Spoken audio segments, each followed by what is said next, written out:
Welcome to episode 4 of our FIFA 22 Newcastle United career mode, where today we'll be looking to complete season 2 of this save, and it's going to be an interesting next few months. We'll start with some transfers in January, but the Premier League is going to be a huge focus for us as we look to rise in the table and potentially achieve qualification for European football. Let's not forget about the Carabou Cup, which we failed to win last season, so fingers crossed things will go better the second time around. But I left y'all with some important decisions to make regarding what tactics we should be using in this save. Joelinton has been a surprise player, contributing 11 goals across 17 appearances in the first half of season 2. Most of those goals coming from the Carabou Cup. But I think he's won the hearts of the fans and everyone in the comments section, as he has earned his place as a starting striker. We'll be changing to the 3-4-2-1 formation. Can't say I've ever used this tactic before, but I see it working with this squad. I like the fact that we've got Saint-Maximin, Joelinton, and Bale as our front three. And with the 50+ million we have available in our transfer budget, we could look to make this squad even stronger. I'm still trying to reflect realistic transfers. Unfortunately, our board objectives don't necessarily align with that. This brand exposure objective of signing one young player has some extra stipulations. I think that young player needs to have a crucial squad role and also be under 23 years old. There are a few wonder kids in FIFA 22 career mode that fall under those categories. Adam Holchek is a player that I could see linked with us here at Newcastle. He actually plays at one of Dubravka's former clubs, so we have that going for us, and he has yet to make the transfer to a top 5 league. But in the January transfer window, he did actually sign for Everton, who at this current point in time has a higher profile than Newcastle, so I think that probably fits him a little bit better. Not to mention, striker isn't an area that I wanted to improve upon, at least in this transfer window. Kim Min-jae was suggested in the comment section a while ago, and while he signed for Fenerbahce in just last season's transfer window IRL, he was sought after by a lot of clubs in Europe. Chelsea, Spurs, and Juventus are just a few of the clubs that were reportedly looking to sign him on a permanent basis, but he seems to be doing quite well so far at his time at Fenerbahce. Unfortunately, in this save, Fenerbahce are falling behind Galatasaray in the Superliga, so I think under the current circumstances, Kim Min-jae will be looking to leave, as we went ahead and paid his release clause of 13.6 million. He'll be our marquee transfer in January, and he's a perfect fit for this 3-5-2 formation. Already very gifted in his physical attributes, just needs to work on some of his defensive awareness. To help out with that, we'll stick him on the sweeper development plan, working on mostly his dribbling, defending, and physicals, and then eventually we can switch him back to either the stopper dev plan to balance out the acceleration, or even just unbalanced. While we're on the topic of dev plans, y'all thought I should switch Gareth Bale over to striker. I was surprised to see that actually gave him a +2 in his rating on top of the improvement he already had at center forward. And up until this point, I've had Saint-Maximin on the right winger development plan. I've seen a load of comments saying that's going to help improve his rating massively. Maybe that hasn't worked out because he's a left midfielder and not a left winger. So because he is playing as a center forward / striker for us, we'll put him on the center forward development plan. It's going to take a month. Ever since Arsenal signed Callum Wilson in last episode's transfer window, they seem to want more of our players, and with literally 1 hour left on transfer deadline day, they offered a player swap deal 19.5 million plus Matteo Guendouzi. Although I was slightly interested in this transfer, I think Guendouzi could find his way into this Newcastle squad. I wouldn't have been able to accept the transfer regardless, and at this point in time, Saint-Maximin is staying as a Newcastle player. As long as we're improving as a club, qualifying for new competitions, and eventually making our way into Europe, I think he'd be alright with staying. One player that will be leaving though, at least on a temporary basis, is Santiago Munoz. Hasn't seen too much growth for us in season 2, and given how well he's performed coming off the bench, I think he deserves a higher rating. I've run a couple of tests in this save and other career modes, and I've come to the conclusion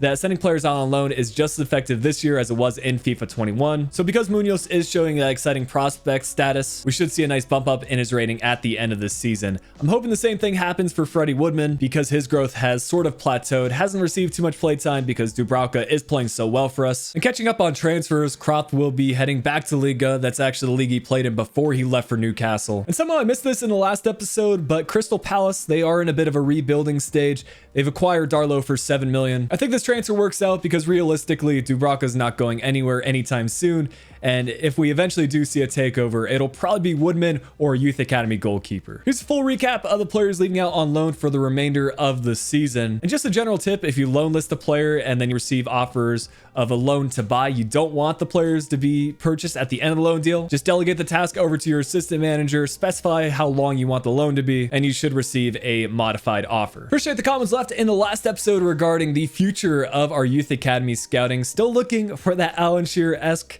sort of player. I'm not sure if we'll be able to find that in this Newcastle career mode. Maybe we'll just need to put a position change on one of our existing products from England. But for this episode, we will spend the rest of the season there looking for an attacker. Newcastle have a history with Irish goalkeepers. Shay Given spent some time with the club, and I think he's one of the best goalkeepers to come from Ireland.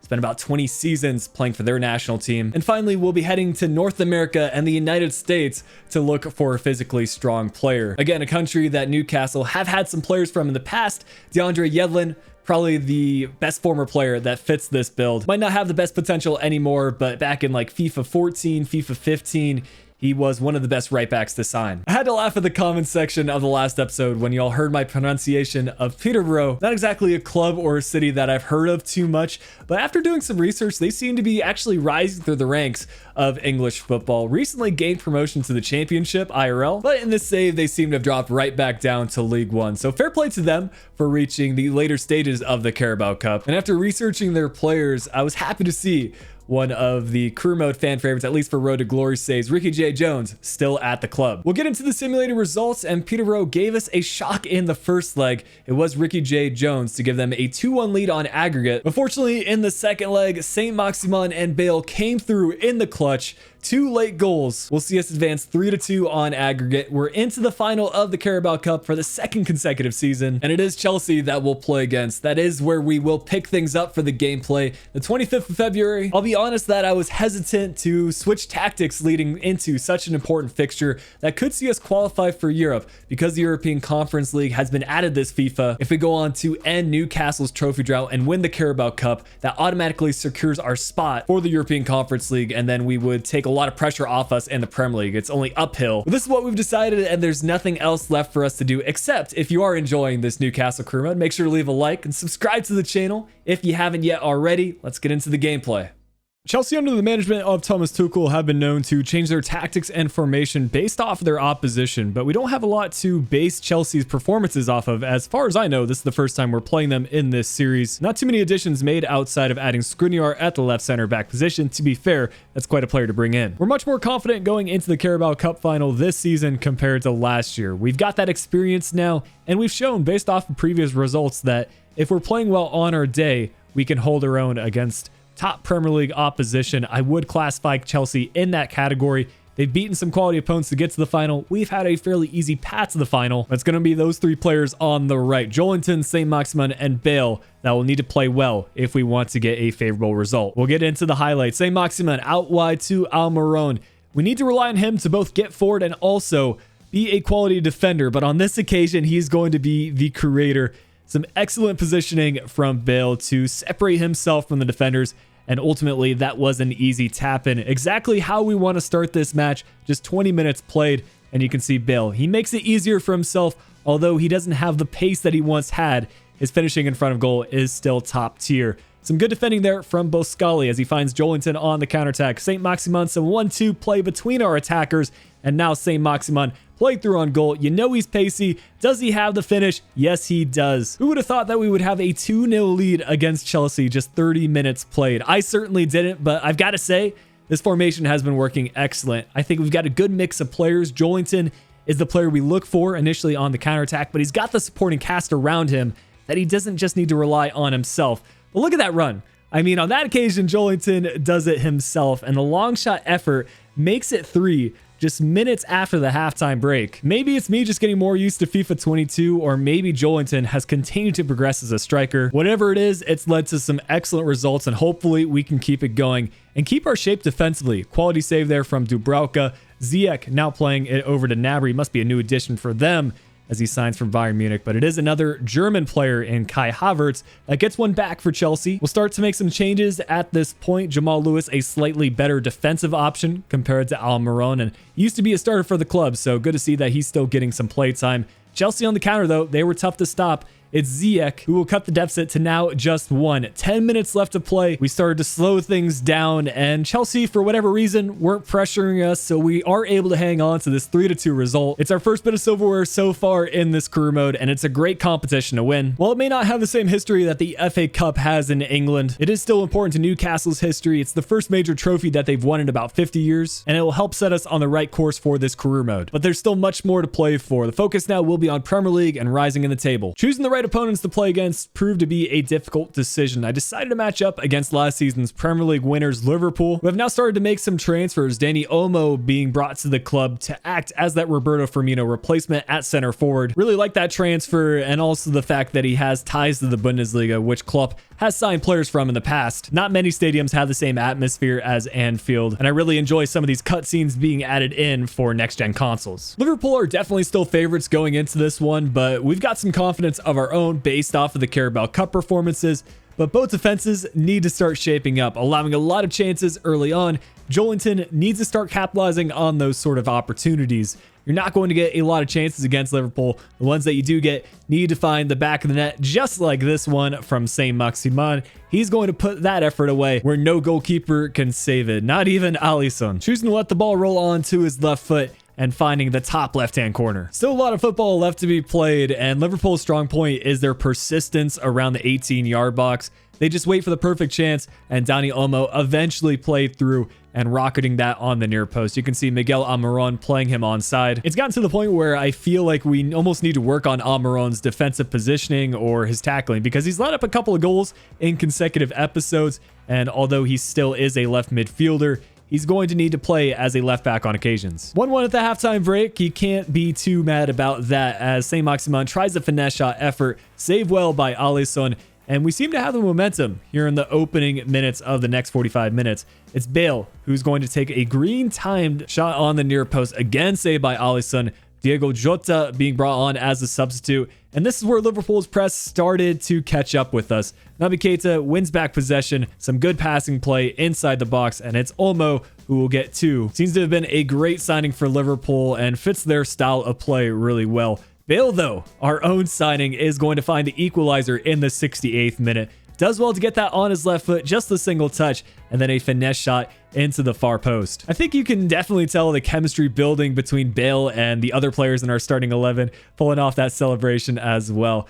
It seemed like a pretty calm effort where we took away the ball from Liverpool, but it was a missed pass, and it is one of the substitutes, Jota, that will get Liverpool's 3rd goal. Now we need to start pushing players forward and try to find the equalizer. Of course, when you start to do that, Liverpool make the most of it, because it's Keita who's going to add a 4th, pulling off the cinematic celebration. Liverpool had no plans of sitting back while they still hang on to some possession. They're looking to add a 5th goal. Salah, eventually playing Jota, finds the pass inside to Henderson. Initially blocked by Buscali, but Jota wins the ball back, and we cut off the goal because for whatever reason the game tries to show a cinematic celebration but doesn't actually skip to the cutscene, resulting in a really unpleasant shaking camera. This one will end 5-2. I don't think that is a fair indication of how this match went. It was pretty much 50-50 until the 70 or 75th minute. Liverpool's experience getting the better of us. We're still a developing team with some exciting players. Give it a couple of seasons and we might take over Liverpool's top spot. Just 1 week later, we have a fixture against Wolves, who were hanging out with us around the same place in the table.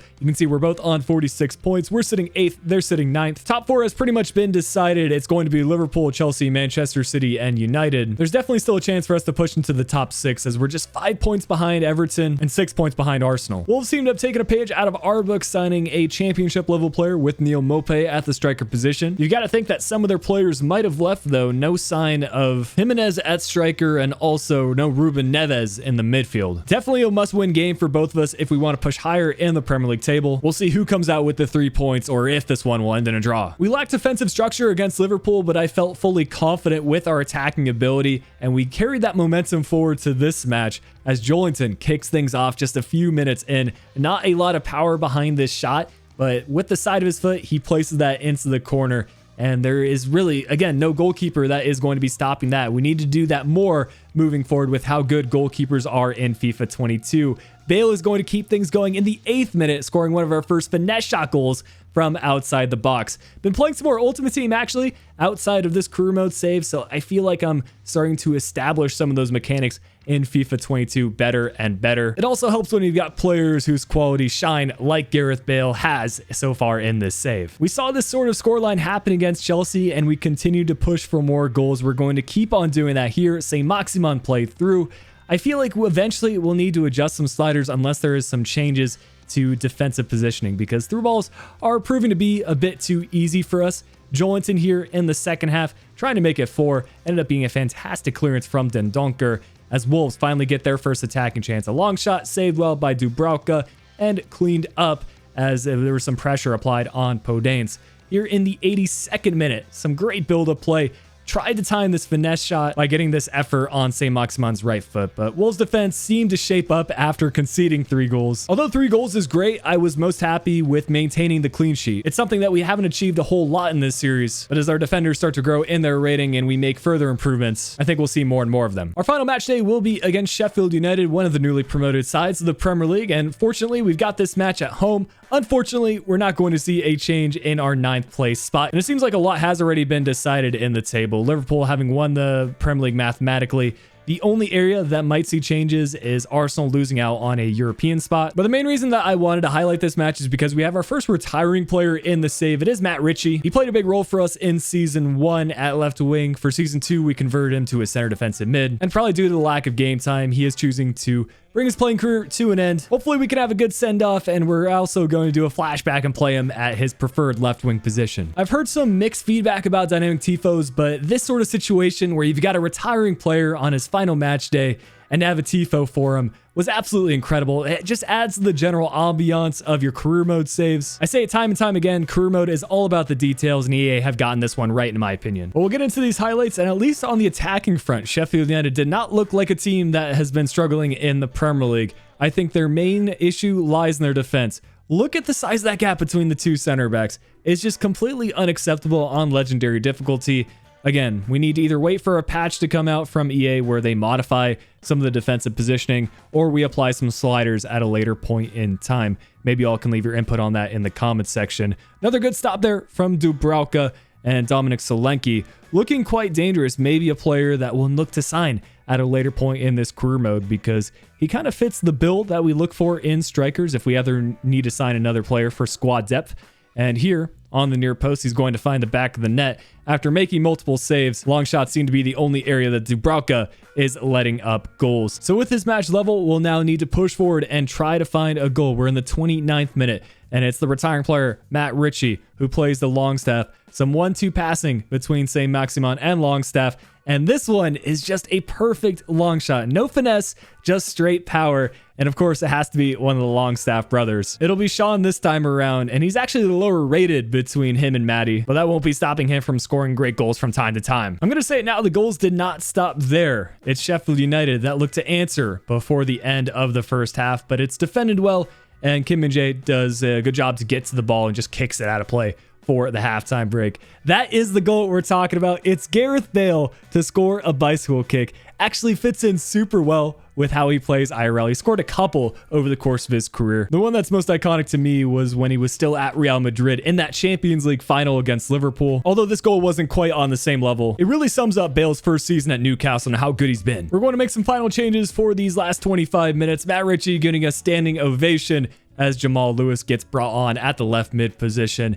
And we will see one more chance here in the 91st minute. It's Bale who's going to cut inside, playing the pass over to Saint-Maximin, showcasing some of his skill moves and precise dribbling. And he's just going to have an effort towards goal. 3 really nice goals scored in this match alone. You had the Longstaff long shot, the Gareth Bale bicycle kick, and this outside the box shot from Saint-Maximin with a little bit of skill involved. I'm telling you, even though we haven't exactly had the best season in the Premier League, we've been pretty consistent and we're figuring out those gameplay mechanics. It leaves me with a lot of optimism for Season 3, especially now that we've got European competitions to factor in.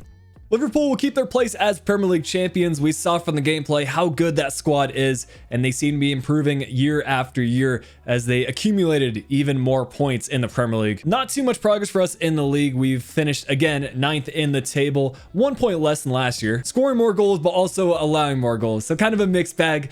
We know where we need to improve upon next season, especially as we push into European competitions, looking to add some more squad depth. But as we scroll down in the table, we'll take a look at the relegated sides. Watford survived last year, but they will see the drop as they finish 18th. Fulham in 19th and Bournemouth in 20th. Similar to what happens IRL, two of the championship teams that just saw relegation will see promotion once again. Brighton and Norwich achieving automatic qualification to the Premier League, and it was Stoke City that ended up winning the championship playoffs. Nice to see them back in the top flight. Sadio Mane seems to be Liverpool's main man as he led the Premier League in goals, 21 goals from 38 appearances. We had two players in the top 10, Gareth Bale in third, 18 goals from 34, and Saint-Maximin, 17 goals from 35, equaling the total of Callum Wilson, who seemed to drop off in the second half of the year. Mane also leading the Premier League in assists. Let me know in the comments if there have been any players that have achieved a similar feat. But 3 players for us in the top 15, Saint-Maximin in 4th,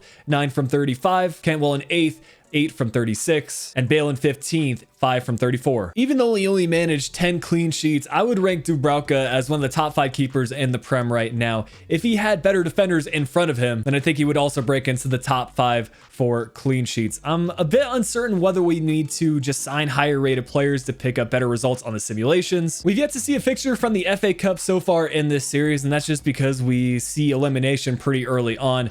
We may get all the way to the round of 16 this time, West Brom defeating us. Manchester City always going to be looking to win Premier League titles, but they'll salvage something by lifting the FA Cup trophy with a 2-0 win over Southampton in the final. Of course, we know how the Carabou Cup went, a 3-2 victory for us over Chelsea in the final. Switching over to Champions League, and it was an El Clasico final. Real Madrid, a 1-0 victory over Barcelona. 2 surprises for the Europa League.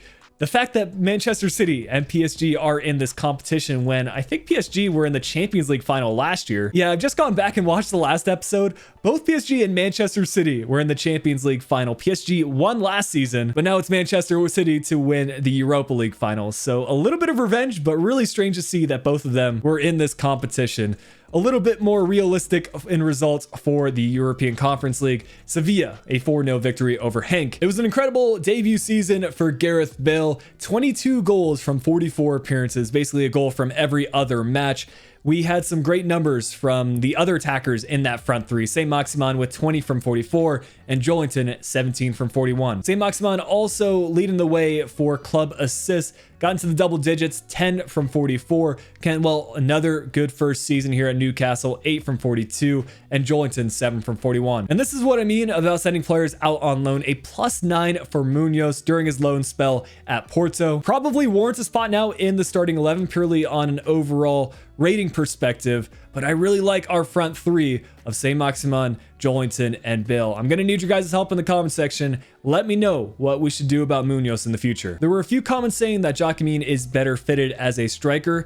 I actually ran a test and saw if there would be any overall change. It's exactly the same for left wing and striker. So for now, I'm keeping him as a left winger. And actually with his current development plan, he's going to work on his shooting. So at a later point in time, he might become a striker. Joshua Coyne was in the process of going through a position change from center mid to right winger. Actually saw a nice bump up in his overall, now to a 67. Potential slightly on the lower side, but I think his stats are pretty good. The 5-star combo is nice, so I think we'll send him out on loan as we try to achieve a player who fits the profile of George Best. Peter Pryor has a great name and also has some amazing potential. 76 to 94, looks to be one of our better players to come out of England. Our network in America has brought back another good player with Chase Thomas. I think he's best fitted as a center back, especially with that 6'6" height. And another player that's 6'6" is our goalkeeper prospect from Ireland. Rory Feeney, a overall rating of 62, 86 to 94 potential. Again, we're going to be sending out these players out on loan. Whichever ones see a nice jump in their rating will then be put into consideration for a substitute or starting 11 role. We've definitely seen a drop in our manager rating now at a 72 compared to last year's 96, but I still think we're in good shape. We should have more realistic objectives for season 3. Speaking of which, it's amazing that we've progressed so far with this Newcastle save already. Really appreciate the support that's been shown on this series, and also want to thank channel members for supporting what we do here on YouTube. If you ever want to learn more about the YouTube membership program, click the join button right underneath the video. You unlock some exclusive perks to the channel. But I'm excited to keep this series going for another season. Here's a current look at the squad now that we are in European competitions. We're really going to change the game for transfers. Hope you all are looking forward to that. If you enjoyed today's video, make sure you leave a like, subscribe to the channel if you are new. But until next time,